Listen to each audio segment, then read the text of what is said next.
If anybody drops their ice cream, it's a non-judicial punishment.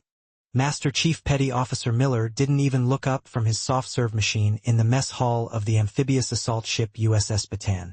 Outside, the alarm klaxons weren't chiming the usual general quarters drill. They were playing a harsh, mechanical screech. The automatic alert triggered when something hard, metallic, and uninvited breaches the starboard flight deck. It was part 3 of the Praetor Vanguard's absolute refusal to read a history book. After being driven off Camp Lejeune twice, the remnants of the invasion fleet decided to avoid the land entirely. They reasoned that the human warriors were tied to their terrestrial bases. Their new strategy? Board a floating military vessel during an off-duty cycle, disable its primary command core, and hold the crew hostage. They picked 1800 hours. Mid-watch shift change. Chow time. A 20-ton boarding pod rammed straight through the flight deck armor, crushing 2 empty towing tractors, and sealing the hangar bay doors with superheated plasma residue.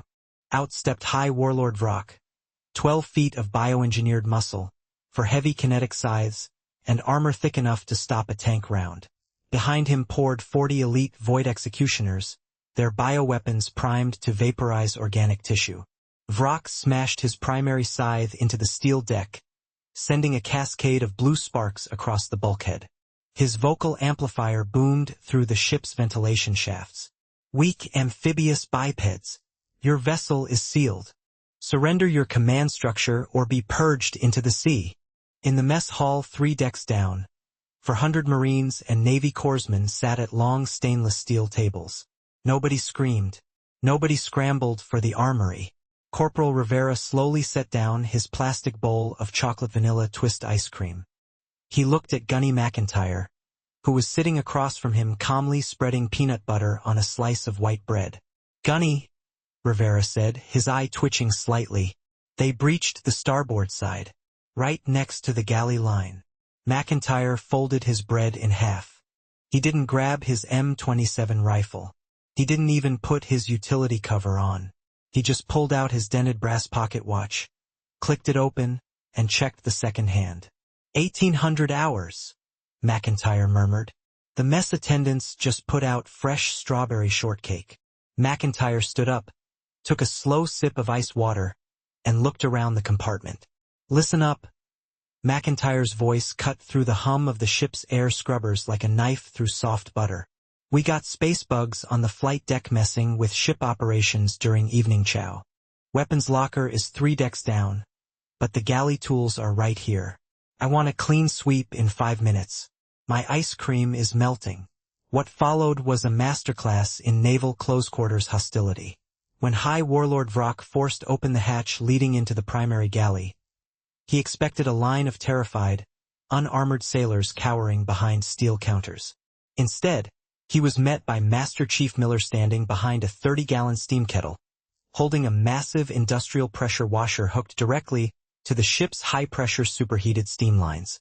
"Welcome to the galley, bug," Miller grunted. "PSSSHHHH." A 400-degree blast of pressurized saltwater steam hit Vrock's lead squad point blank. The hyperdense bioarmor didn't melt, but the thermal shock instantly boiled the fluid inside the alien joints, freezing their hydraulic actuators mid-stride. Before the Vanguard could recalibrate, 6 Marines breached the side hatch using heavy stainless steel tray carts as mobile battering rams. They didn't fire a single bullet. They used heavy torque wrenches, 40-pound brass CO2 fire extinguishers, and 6-foot meat hooks to drag 9-foot armored warriors flat onto the wet, soapy deck.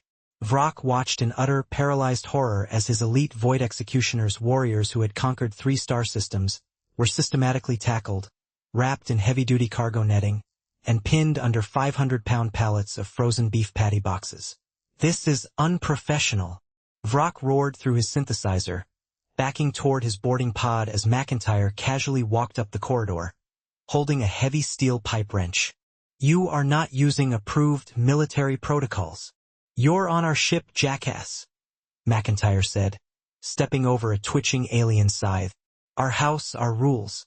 And rule number 1 is, never interrupt evening chow." McIntyre didn't even swing the wrench. He just slammed the heavy manual doglatch on the boarding pod's outer hatch, locking Vrock's secondary squad inside their own ship from the outside. Then, he tapped the shipboard intercom button on the bulkhead. "Bridge, this is McIntyre. Flight deck is clear. Send the scrap crew down to aisle 4. And tell the mess deck to keep the ice cream machine running." Up on the Vanguard flagship lingering in high orbit, the telemetry feed went completely dark. The final audio transmission recorded from Vrock's personal suit array before his comms were cut off wasn't a tactical update. "Do not board the steel floating containers. They do not use shields.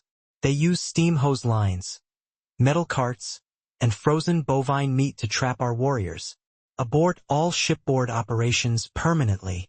The remaining Praetor fleet didn't wait for a tactical assessment. They engaged hyperdrive engines at maximum output, leaving the solar system behind so fast their warp trails lit up the night sky over the Atlantic.